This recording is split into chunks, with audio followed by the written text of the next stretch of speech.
नमस्कार दोस्तों, स्वागत है फिर से मेरी यूट्यूब चैनल पर एक नए वीडियो के साथ।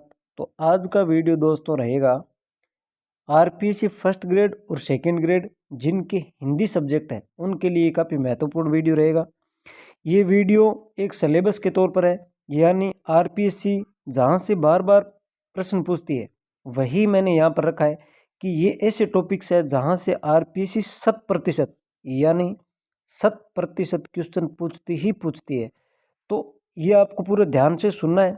उसके बाद आज तो मैं आपको बताऊंगा कि कहाँ से आरपीएससी क्वेश्चन उठाती है। उसके बाद जो जो मैंने ये टॉपिक दे रखे हैं ये यहाँ पर मैं लगातार इन पर वीडियो लाऊंगा और इतना शानदार, मतलब कम मैटर में इतना शानदार मैं वही मैटर आपको पढ़ाऊंगा जो क्वेश्चन पूछे जाते हैं, जहाँ से क्वेश्चन आने के चांस है। वही मैटर, अनाप शनाप मैटर नहीं डालूंगा। जैसे कि काल विभाजन और नामकरण है, यानी मात्र 2 मिनट के अंतर्गत आपके ये पूरा कंप्लीट हो जाएगा।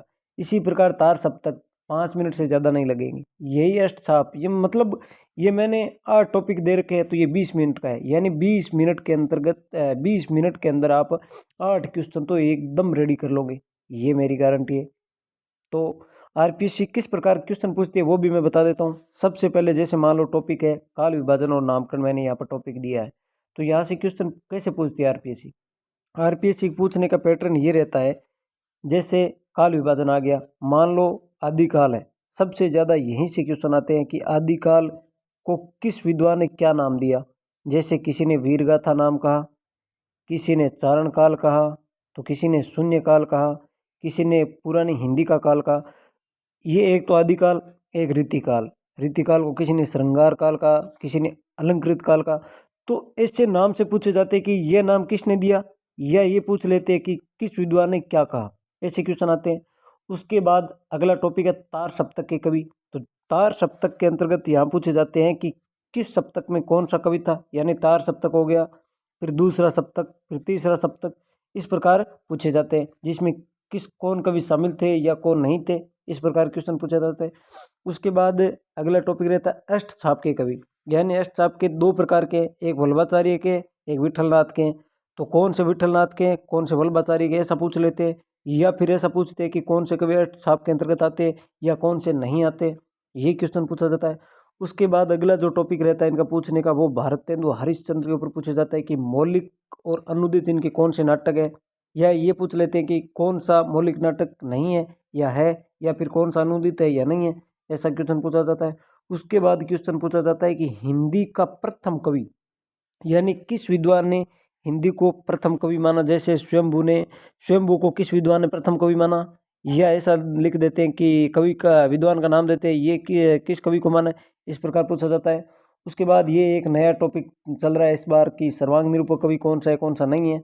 उसके बाद सूफी कवि की रचनाएं और कवि के बारे में पूछ लेते हैं, सर्वाधिक यहीं से पूछे जाते हैं। फिर रीति मुक्त धारा के कवि कौन से है कौन से नहीं है, और कौन सी इनकी रचना है, यानी घनानंद की कौन सी रचना है कौन सी नहीं है। उसके बाद रीतिकाल के अंतर्गत एक केशवदास, यानी एक केशवदास बिहारी, और एक अपने हो गए सेनापति। यानी ये ऐसे कवि है जहाँ से हर बार क्वेश्चन पूछती है, हर बार क्वेश्चन पूछती है। तो ये इतने टॉपिक, ये तो इतने मैंने लिखे हैं। इसके बाद और भी टॉपिक है जहाँ से हर बार क्वेश्चन पूछती है। तो मैं यहाँ बता देता हूँ आपको कि ये टॉपिक यहाँ से मैं शुरुआत करूँगा आपके। जैसे हमारा कल से ये स्टार्ट होगा, एक हिंदी का मैंने पहला डाला था वीडियो जिसमें क्वेश्चन की सीरीज रखी थी। तो कल संडे है, कल से मैं ये टॉपिक रखूँगा, काल विभाजन और उसका नामकरण। हो सकता है उसके अंतर्गत तार सप्तक, ये दोनों टॉपिक कल, यानी अगर कोशिश करूँगा 5 से 10 मिनट का वीडियो अगर बनाऊँगा तो दोनों, अगर बढ़ा रहा तो ये भी कोशिश करूँगा, उससे बढ़ा रहा तो यानी 4 टॉपिक एक साथ कर दूंगा। या अगर 20 से 25 मिनट बताया तो ये पूरा ही कंप्लीट कर दूंगा। इस प्रकार वीडियो रहेगा।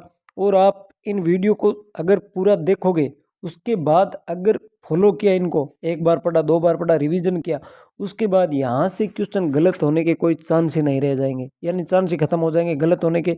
मैंने जैसा जैसा पढ़ा अगर आप उसी प्रकार पढ़े तो आरपीएससी पेपर आराम से आप कर जाओगे क्रैश। कोई नहीं रोकेगा आपको क्रैश करने से, यानी RPSC first grade second grade बनने से आपको कोई नहीं रोक पाएगा। तो इस प्रकार जैसे जैसे मैं बताता हूँ उसी प्रकार आपको तैयारी करनी है। मैं हिंदी पर लगातार क्वेश्चन डालूंगा, हिंदी सब्जेक्ट है मेरा, और यहाँ से मैं क्वेश्चन बार बार रखूँगा, आपको क्वेश्चन क्या ये पूरा ही करवाऊँगा।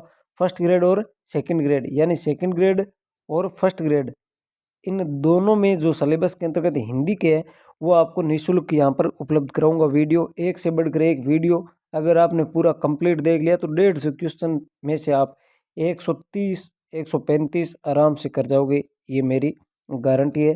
तो कल से हम इनकी शुरुआत करेंगे। तो आज के वीडियो में इतना ही। और हाँ, वीडियो को लाइक ज़रूर करना और कमेंट करके ज़रूर बताना कि वीडियो कैसा लगा और जो मैं टॉपिक बता रहा हूँ वो क्या आप वास्तव में इसको पढ़ेंगे या क्या है, कमेंट करके ज़रूर बताना। तो मिलते हैं इस वीडियो के बाद एक नए टॉपिक के साथ, कल से शुरुआत करेंगे। तो आज के वीडियो में इतना ही। धन्यवाद दोस्तों।